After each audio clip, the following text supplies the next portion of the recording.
Welcome students. EAMCET ఎగ్జామినేషన్లో normalisation చేసిన తర్వాత వచ్చే మార్క్స్కే ర్యాంక్స్ అయితే అలాట్ చేయడం జరుగుతుంది. ఫస్ట్ మనకు నార్మలైజేషన్ ప్రాసెస్ ఏంటి, ఈ నార్మలైజేషన్లో ఎలా మార్క్స్ అనేవి క్యాలిక్యులేట్ చేస్తారనేది మీకు ఎగ్జాంపుల్తో సహా ఈ వీడియో ద్వారా క్లారిటీగా వివరిస్తాను. మీకు అందరికీ ఇంకా నార్మలైజేషన్ ప్రాసెస్ ఏంటి, మీ యొక్క మార్క్స్ ఇంక్రీజ్ అవుతాయా డిక్రీజ్ అవుతాయా అనేది కూడా ఈ ఎగ్జాంపుల్ ద్వారా అర్థమైపోతుంది.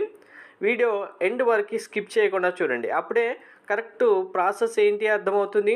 మీకు ఎలా మార్క్స్ ఇస్తారనేది కూడా మీకే తెలుస్తుంది. కంపల్సరీ ప్రతి ఒక్కరికి తెలుసుకోవాల్సిందే. సో ఫస్ట్ నార్మలైజేషన్ సంబంధించిన ఫార్ములా చూపిస్తాను, తర్వాత మీకు ఎగ్జాంపుల్తో సహా డేటా కూడా వివరిస్తాను. వీడియో స్కిప్ చేయకుండా చూడండి, లైక్ చేసి తప్పకుండా షేర్ చేయండి. కంప్లీట్ అప్డేట్స్ గైడెన్స్ కోసం ఛానల్ సబ్స్క్రైబ్ చేసుకొని బెల్ బటన్ అయితే ప్రెస్ చేయండి. మనకు ఫస్ట్ రెస్పాన్స్ షీట్ ఇస్తారు కదా, రెస్పాన్స్ షీట్లో మీరు 160కి ఎన్ని కరెక్ట్ ఆన్సర్ రాశారనేది కౌంట్ మాత్రమే. ఇది ఫైనల్ మార్క్స్ కాదు. దాని తర్వాత టీఏ స్టూడెంట్స్కి ఇప్పుడు ఐపీ వెయిటేజ్ లేదు కాబట్టి నార్మలైజేషన్ చేసిన తర్వాత ఎన్ని మార్క్స్ వస్తాయో ఈ మార్క్స్కి ర్యాంక్స్ ఇస్తారు. అదే ఏపీ స్టూడెంట్స్కి అయితే ఏపీ ఎంసెట్లో సో ఈ మార్క్స్ కలుపుకొని 75% చేస్తారు. తర్వాత ఇంటర్ మార్క్స్ 25% యాడ్ చేసుకొని ఓవరాల్గా ఈ మార్క్స్ అన్నీ తీసుకొని ఎన్ని మార్క్స్ అయితే వస్తాయో 100కి దీన్ని బేస్ చేసుకొని ర్యాంక్ అలాట్ చేయడం జరుగుతుంది. ఏది ఏమైనప్పటికీ కంప్లీట్గా అందరికీ ఈ 160కి నార్మలైజేషన్ చేసిన ఎన్ని మార్క్స్ వస్తాయో ఆ మార్క్స్ మాత్రమే కన్సిడర్ చేయడం జరుగుతుంది. సో ఇది సెషన్ వైజ్గా ఎగ్జామ్స్ కండక్ట్ చేసే ప్రతి ఒక్క ఎగ్జామినేషన్లో స్టాండర్డ్ ఫార్ములా ఇది నార్మలైజేషన్కి. సో ఈ ఫార్ములాలోనే మన యొక్క మార్క్స్ క్యాల్కులేషన్ చేయడం జరుగుతుంది. ఈ ఫార్ములాకు సంబంధించిన ప్రతి ఒక్క టర్మ్ ఇక్కడ మీకు డెఫినేషన్స్ ఇవ్వడం జరిగింది. ఒకసారి కావాలంటే మీరు జస్ట్ స్క్రీన్ షాట్ తీసుకొని సరిపోతుంది. మీకు ఎగ్జాంపుల్ డేటా చూపిస్తే మీకు అర్థమైపోతుంది. ఫస్ట్ అందరూ ఒకటి గుర్తుపెట్టుకోండి, మీరు ప్రతి వీడియోలో చూసుంటారు. ఓవరాల్గా మీకు 160కి ఎన్ని మార్క్స్ వచ్చాయి, ఒక 100 మార్క్స్ వచ్చాయి. ఈ 100 మార్క్స్ని నార్మలైజేషన్ చేసిన తర్వాత మీకు హార్డ్ షిఫ్ట్ అయితే ఒక 110 వస్తాయో, లేకుంటే ఈజీ షిఫ్ట్ అయితే 90 వస్తాయో, తగ్గుతాయి పెరుగుతాయి అంటూ ఇలా ఎగ్జాంపుల్ చెప్పుంటారు. కానీ ఇది రాంగ్. మనకు 160కి ఎన్ని మార్క్స్ వచ్చాయి అనేది నార్మలైజేషన్ చేయరు. ఇండివిజువల్గా మ్యాథ్స్, ఫిజిక్స్, కెమిస్ట్రీ మీ షిఫ్ట్లో మీ ఓవరాల్ షిఫ్ట్ ఈజీ అయినప్పటికీ మీ షిఫ్ట్లో ఫిజిక్స్ కనుక హార్డ్ వచ్చింది అన్నిటికంటే అంటే ఆ ఫిజిక్స్లో మీకు తక్కువ మార్క్స్ వస్తే ఆటోమేటిక్గా మీకు ఫిజిక్స్ మార్క్స్ ఇంకా డబుల్ ఇంక్రీజ్ అవుతాయి. షిఫ్ట్ వైజ్గా ఇండివిజువల్ సబ్జెక్ట్ వైజ్గా నార్మలైజేషన్ చేస్తారు. ఓవరాల్గా కంప్లీట్ 160కి చేయరు. ఇక్కడ చూడండి, మనకు ఆల్రెడీ డాటా ఉంది. ఇక్కడ సెషన్ 1 ఎగ్జామ్ ఉంది. సో మ్యాథ్స్లో చేస్తారు, ఫిజిక్స్లో చేస్తారు, కెమిస్ట్రీలో చేస్తారు. అలాగే బైపీసీ స్టూడెంట్స్కి బయాలజీలో, ఫిజిక్స్, కెమిస్ట్రీలో కూడా ఇలానే ఇండివిజువల్ సబ్జెక్ట్ వైజ్గా నార్మలైజేషన్ ప్రాసెస్ అనేది క్యాల్కులేషన్కి యూజ్ చేయడం జరుగుతుంది. సో ఇప్పుడు యావరేజ్ తీసుకోవడం జరిగింది, స్టాండర్డ్ డీవియేషన్ తీసుకున్నారు. ఆ సెషన్లో టాపర్స్ యొక్క 0.1% యావరేజ్ కూడా తీసుకోవడం జరిగింది. ప్రతి సెషన్కి మనకు మినిమం 20,000 స్టూడెంట్స్ ఎగ్జామ్కి అపియర్ అవ్వడం జరుగుతుంది. ఈ 20,000 స్టూడెంట్స్ సంబంధించి మ్యాథ్స్లో యావరేజ్ ఎంత ఉంది, మ్యాథ్స్లో స్టాండర్డ్ డీవియేషన్ ఎంత ఉంది, ఈ 20,000లో టాప్ 0.1% స్టూడెంట్స్ ఎవరైతే టాప్లో ఉంటారో వాళ్ళ యొక్క యావరేజ్ ఎంత ఉంటుంది, మ్యాథ్స్లో, ఫిజిక్స్లో, కెమిస్ట్రీలో అనేది ఇండివిజువల్గా ఇక్కడ ఫార్ములాకి తీసుకోవడం జరుగుతుంది.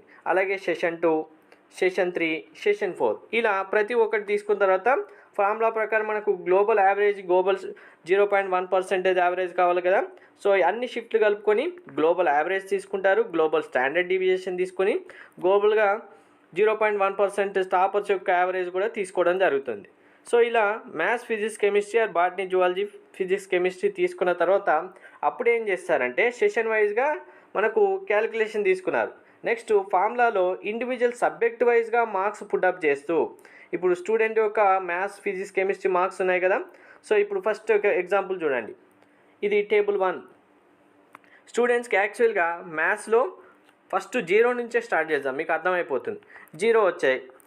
ఇది ఈజీ షిఫ్ట్ కాబట్టి స్టూడెంట్స్కి 0 వచ్చినా నార్మలైజేషన్ చేసినప్పుడు ఆటోమేటిక్గా మార్క్స్ తగ్గుతాయి కాబట్టి మైనస్లోకి వెళ్ళిపోయారు. కానీ మనకు మైనస్ మార్క్స్ వచ్చినప్పటికీ ఓవరాల్ మార్క్స్ అనేవి 0గా ఇవ్వడం జరుగుతుంది. సో ఒకవేళ ఈ స్టూడెంట్కి 1 మార్కే వచ్చింది అనుకోండి, ఎగ్జాంపుల్గా ఫైనల్ మార్క్ ఇక్కడ 1 మార్క్ అయి ఉంటే ఎన్ని మార్క్స్ రిమూవ్ చేయాలి స్టూడెంట్స్కి, -7.498 అంటే ఆటోమేటిక్గా స్టూడెంట్ మార్క్స్ 0కి వెళ్ళిపోతాయి. ఇక్కడ ఒకవేళ స్టూడెంట్స్కి ఓవరాల్గా 10 మార్క్స్ వచ్చుంటే మైనస్ చేయాల్సిన మార్క్స్ ఎన్ని ఓవరాల్గా ఇప్పుడు సబ్జెక్ట్ వైజ్గా ఇక్కడ ఒక 4, ఇక్కడ 3, ఇక్కడ మళ్ళీ ఇక్కడ 3 ఓవరాల్గా 10 అనుకోండి. కంబైన్డ్గా ఎన్ని మైనస్ అయిపోతాయి? 7 మైనస్ అయిపోతే ఓన్లీ 3 మార్క్సే ఫైనల్లో ఉంటాయి. ఇక్కడ చూడండి స్టూడెంట్స్కి 8 మార్క్స్కి నార్మలైజేషన్ తర్వాత 3 మార్క్స్ అయిపోయాయి మ్యాథ్స్లో. సో మ్యాథ్స్ చాలా ఈజీ వచ్చింది కాబట్టి అప్పుడు ఇక్కడ 8 మార్కులు వస్తాయి మీకు. ఇది ఏంటి, రెస్పాన్స్ షీట్లో మీ కౌంటు మ్యాథ్స్లో 8 ఉంటే నార్మలైజేషన్ చేసిన తర్వాత 3.857 వస్తాయి. అలాగే ఫిజిక్స్లో 3 ఉన్నాయి కానీ నార్మలైజేషన్ చేసిన తర్వాత 1.68, 5 ఉన్నాయి 3.8, ఓవరాల్గా 16 మీకు కౌంట్ వస్తే నార్మలైజేషన్ తర్వాత 9 మార్క్స్ మాత్రమే ఫైనల్ మార్క్స్ అవుతాయి. ఇది ఈజీ షిఫ్ట్ అనుకోండి. ఇప్పుడు ఇంకా హార్డ్ షిఫ్ట్ కనుక వెళ్తే ఇక్కడ చూడండి, హార్డ్ షిఫ్ట్లో ఇప్పుడు ఇది హార్డ్ షిఫ్ట్. స్టూడెంట్ ఇక్కడ ఎగ్జామ్ అయిపోయిన తర్వాత ఇది ఒక షిఫ్ట్కి సంబంధించి చూసుకుంటే 0 మార్క్స్ మ్యాథ్స్లో, కానీ హార్డ్ షిఫ్ట్ కాబట్టి మార్క్స్ ఎన్ని అవుతాయి? 2.63, ఫిజిక్స్ 0నే 0.62, కెమిస్ట్రీ 0నే 0.97, ఓవరాల్గా 4.21 మార్క్స్ వచ్చేసాయి. ఇలా సబ్జెక్ట్ వైజ్గా ఇప్పుడు హార్డ్ ఉంది కాబట్టి మార్క్స్ 0, మొత్తానికి ఏమి రాయకుండా అన్ని జీరోస్ వచ్చినా కూడా 4.0 అయితే మనకు రాదు, కానీ జస్ట్ ఎగ్జాంపుల్ కోసం ఇక్కడ డాటా ఇవ్వడం జరిగింది. సో ఇప్పుడు ఇది చూడండి అర్థమైపోతుంది. మ్యాథ్స్లో 10 వచ్చాయి, హార్డ్ షిఫ్ట్ కాబట్టి 12.81 ఇంక్రీజ్ అయిపోతాయి. ఇది రెస్పాన్స్ షీట్లో మీకు వచ్చిన కౌంటు, ఇది నార్మలైజేషన్ చేసిన తర్వాత మీకు వచ్చే యాక్చువల్ మార్క్స్ ఇవి.